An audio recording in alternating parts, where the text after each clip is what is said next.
We are headed into WrestleMania season, and that does mean that a lot of championships are going to be on the line. I have taken the time to go through all the championships, and I'm now going to rank them for you based on their prestige, how much aura they really have. Would I be impressed to see someone win this, or would I really not really care? So we're going to be going through all the belts. As you can see, we have all the belts listed here at the bottom, from our tag belts to the mid card to that top tier. And I'm going to rank them in one of these 5 categories, from best to the best to should these exist. We are going to start with those tag team titles, first with the World Tag Team Championships, currently held by the War Raiders, Eric and Ivar. These belts were in the fine enough category for a long time. But now that Eric and Ivar have won the belts and took it off of the Judgment Day, which was not defending them at all, like there were 2 defenses in almost half a year of a reign. That is an absurd lack of care. And I considered that is a should these exist. But since Eric and Ivar have rehabilitated them and have defended them relatively often, I think they belong in the TV main event slot. But if we go on to NXT and the NXT Tag Team Championships, currently held by Fraxium, these belts have a lot of prestige. These guys are having banger matches every time they wrestle, defending against top teams in NXT, and I think they defended on against main roster teams as well, like A-Town Down Under, and therefore meaning they have been gaining prestige ever since these guys won the belt. They're really good at what they do, and honestly, I think it is the best of the best that you can get in terms of quality of reign and how much aura you would exude by winning the titles. We talk about the women's tag team champions next, currently held by Liv Morgan and Raquel Rodriguez. These belts are perfectly fine. I don't think there's anything special about them. I would not like to see them in a TV main event because while the wrestling might not necessarily be bad, there are other belts on Raw and SmackDown that I would much rather prefer to see there. I would see the US belt there. I would see the women's IC there. I would see really any of the other mid-card titles because these belts, while they do have some prestige, they are not held consistently enough and with quality matches for me to give them anything higher than a fine enough. So we move on to the final tag team titles, the WWE Tag Team Championships. Now, very recently, just started holding them. The Street Profits are the new champs. So what can they do with the belts? And this is really the reason I made this video, because of the new champions lately. And what they can do with the belts is that they can bring them to a level where DIY had them. They had them right here. They were in a great spot, great wrestling. They were putting on entertaining programs. They're running, obviously, another breakup angle soon. So you have that. And now that the Street Profits have the belts, a younger team, arguably because of that age gap, a more talented team, and then all in all, I don't think that the team of DIY could do as much as the Profits could because of the skill involved there. And therefore, meaning I think the Profits can bring them up to this prestigious level. I'm going to keep them at TV main event. But if the Profits even have like one really good match with the belts, they go right up into prestigious almost automatically for me.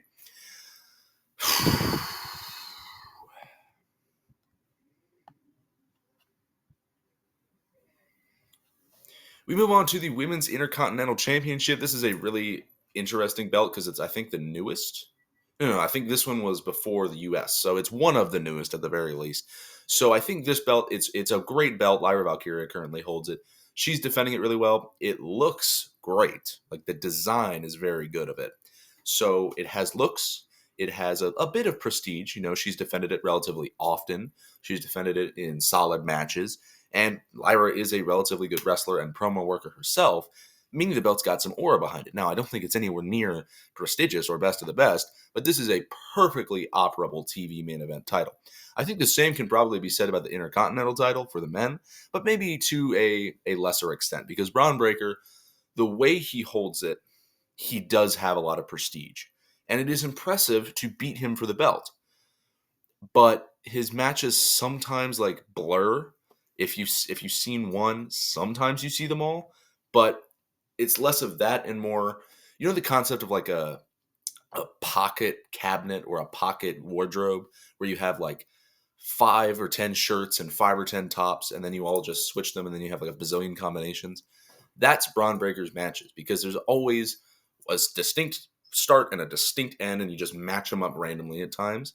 So that's less of a knock on the belt itself, but rather Braun Breaker's reign with it. But I do still think the belt is a prestigious title, and it would be impressive to see someone dethrone him.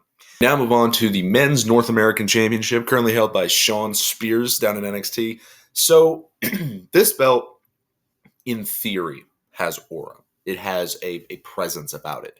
But in execution, it does not. Because two reigns ago, you have Obafemi. Most aura, obviously, you got best of best. Easy. Reign after that, you get Tony D'Angelo. Okay, it's still a prestigious belt. He beat Obafemi for the belt. Obafemi was a great champion, a long reigning champion. So obviously, it's a prestigious title. Now you have Shawn Spears. And Shawn Spears, he's good. He's not great. He's not Obafemi, talent-wise. And while Ty Dillinger was fun, that was 8 years ago when he did that in the Royal Rumble. I think that was 8 years ago now. So while I think the belt should be prestigious, I think with the current reign, it's going to be in TV main event. Now, if he goes crazy, then obviously it's going to go way up. But with where it is right now, with him having won it, we're going to see. We move on to the Women's North American Championship, currently held by Stephanie Vaquer, because she's still North American champion. I forgot that they unified those belts. Honestly, for that matter, I may as well put them together because they're both held by the same person. So Stephanie Vaquer, she holds both of these titles. The NXT Women's Championship has a lot of prestige. Julia has been champ for a minute. She beat Perez, and now Vaquer has the belt. So you've got three really good wrestlers having held the belt in its past three. And Vaquer, she's not the original North American title holder, and she beat someone who was really a placeholder before she got there. I suspect Vaquer will likely have a Asuka-esque reign with this title. Maybe someone like Sol Ruca will eventually dethrone her. But where it is right now, I think both of these belts are very high in prestige, especially the Women's Championship, because the North American Championship, I would put it in prestigious because you have a great wrestler holding it. And similar to the IC title, which is why they're in the same category, it is something has changed about it. Either it's gone from being hella short reigns to super long reigns, or the belt literally just came into existence. So I think they still have that straight up new belt aura, Like when you introduce your World Heavyweight Championship, we did say at the time, like, oh, this is just a placeholder because you can't win the actual one. But even then, it still had aura because it was the world title. Point being, they're both in the top categories here. We move on to the United States title, currently held by LA Knight. This belt probably should have aura, but it really doesn't. It's fine enough. I wouldn't mind seeing it in a TV main event. The likelihood is, if it was, it's against someone like Shinsuke. And as much as Shinsuke is a great guy and a great wrestler, and he's mourning the loss of a family member recently, I cannot in good conscience say that in big 2025 that he is someone I want to see on SmackDown main events. Now, if he locks in and decides to be 2016 locked in Shinsuke Nakamura, that's a whole nother argument. That's a whole nother debate to have. But he is 2025 Shinsuke Nakamura. That was a decade ago. So unless he locks in, this belt is fine enough. And yes, LA Knight just won it, and I like LA Knight. But the past reign is affecting it now. Because, imagine an okay team wins the Super Bowl, and then they make it again, but they lose. Will you really have prestige by doing that? You won the Super Bowl, sure. But, it's not like you beat the craziest competition out there. You know what I mean? A lot of people talk about that in UFC. Oh, this guy's undefeated. He's 20-0, but he's going against, fine competition. So, same argument here. U.S. title is fine enough. The likelihood is within a couple weeks it's going to be right back up in a TV main event. But for the moment, fine enough is where it sits. Then with the Women's United States title, currently held and only held in history by Chelsea Green, this belt is a fun title. This is the fun title on SmackDown because it's there, it's the Green administration, and then she has her secret service, and haha. And it's a goofy belt for fun, and it goes in the TV main event slot because I don't think it is necessarily prestigious because she only defends it against Michin. But I think the entertainment value of it is like once someone does eventually beat her for it, people will be like, oh, she finally lost because Chelsea Green has all these people helping her and blah, blah, blah, etc. It puts it into that TV main event area. We finally move on to the world titles, save the women's one, which I already did. We start with the NXT Men's Championship, currently held by Obafemi. This belt probably is some of the most aura in the world because Obafemi holds it, and Obafemi is hella good. And like, let's look at the past 3 reigns of the NXT Championship, because you have Obafemi, your current champion, and he is great. He's probably the best champion in WWE right now, other than maybe Fraxian, because Fraxian's great as well. But Obafemi, he's just got aura, you know. The last 3 reigns have been Obafemi, Trick Williams with another reign for particularly no reason, and then Ethan Page. Ethan Page had one kind of run, the heel, like snivelly heel run. Trick Williams had the like, I'm a baby face and I'm gonna fight through it, like a Sami Zayn run. And Obafemi is having the mix of the two. He is a perfect tweener for this belt because I think people gravitate towards him because he's entertaining and he's good. But he can also function perfectly as a heel if he needs to. If he's going up against the biggest babyface, he can be a heel. And if he's going up against the biggest heel, he could be a big babyface. It works either way, and that's why I think this belt goes top tier and best of the best. Whoever beats him will have a ton of aura because Obafemi already has so much himself. Then we move on to the main roster titles. First with the Men's World Heavyweight Championship, currently held by Gunther. I think this is a prestigious belt, mostly just because Gunther is the one holding it. I don't think his reign has been particularly absurdly good. But I think it has been good enough as to where you can say, okay, he's really talented. He's great with the belt itself, and he's held it for quite a long time. He won it at SummerSlam last year. And I think the idea of Gunther being champion forever is starting to dilute a little bit because when it's done right, it's awesome. It's really, really good. But then when it's done wrong, it's not great. Now, I think they've really kicked it back up because of what they've been doing recently, like his matches against Tozawa and his match against Otis. And then I think he had a match against somebody else that I don't remember. I think it was Axiom, actually.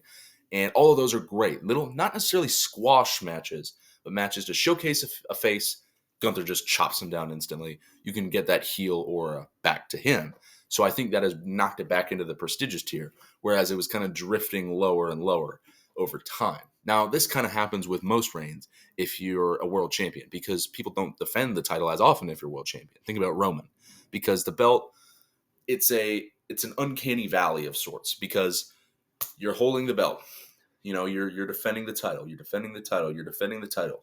There comes a point when you're holding it way too long and then people lose a ton of interest, but then it shoots right back up again because it crosses like a plane of sorts where it's like, this is a crazy length of a reign, and if you're still having good matches, people are going to love you for it. And Gunther will hopefully find that point soon, because otherwise, this reign might fizzle out. Move on to the Women's World Championship, currently held by Io Sky. She very recently beat Rhea Ripley for it. I think this belt goes right in the same category, not for the same reason, but whereas Rhea was champion, she was top of the women's division, easy, and Io beats her for it.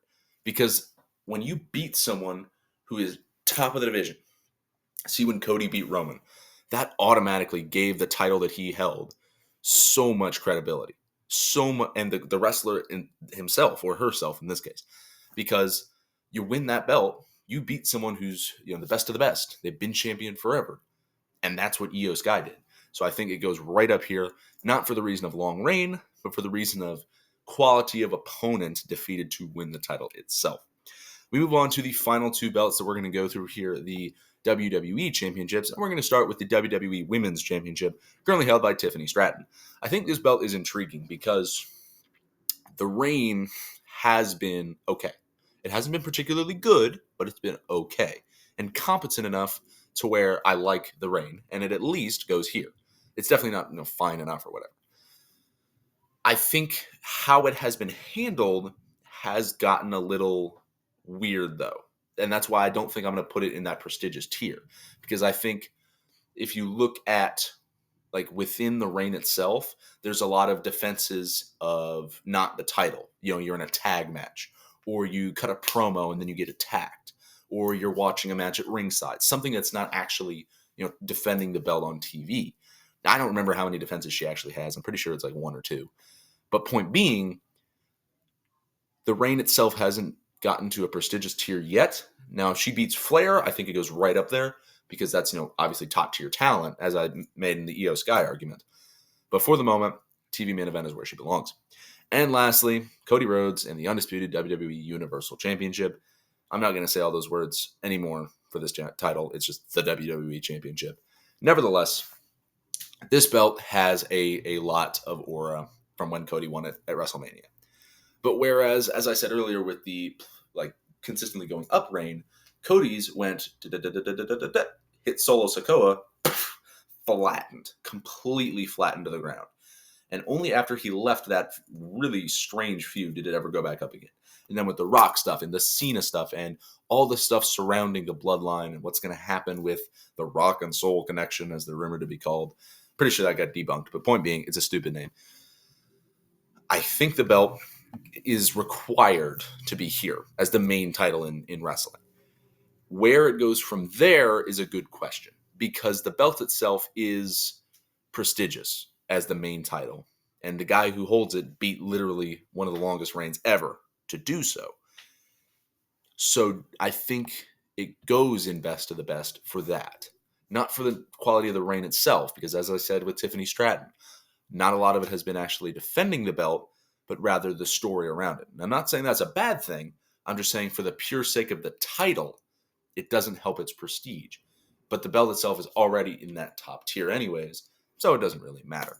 So that's my ranking. Do you agree? Do you disagree? Is there a belt that I should be putting all the way in best of the best or fine enough? Make sure to let me know down in the comments down below.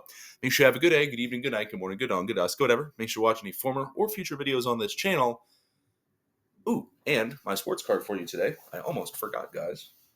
We have Tracy McGrady, Hall of Fame, September 9th, 2017. The Basketball Hall of Fame takes into account a player's collegiate, professional, and international careers. For McGrady, the former wasn't relevant. The Florida native went straight from high school to the association and proved he was ready with all-star play.